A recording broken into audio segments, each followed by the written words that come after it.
1 Samuel, chapitre 7. Les gens de Kirjat-Jéarim vinrent et firent monter l'arche de l'Éternel.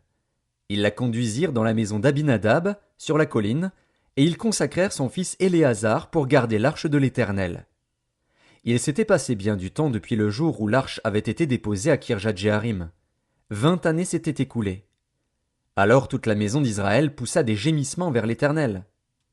Samuel dit à toute la maison d'Israël: Si c'est de tout votre cœur que vous revenez à l'Éternel, ôtez du milieu de vous les dieux étrangers et les Astartés, dirigez votre cœur vers l'Éternel, et servez-le lui seul, et il vous délivrera de la main des Philistins.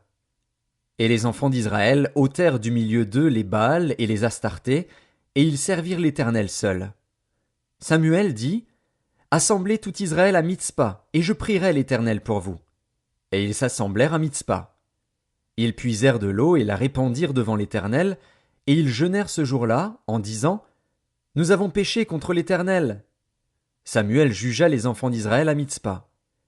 Les Philistins apprirent que les enfants d'Israël s'étaient assemblés à Mitzpa, et les princes des Philistins montèrent contre Israël. À cette nouvelle, les enfants d'Israël eurent peur des Philistins, et ils dirent à Samuel: Ne cesse point de crier pour nous à l'Éternel, notre Dieu, afin qu'il nous sauve de la main des Philistins.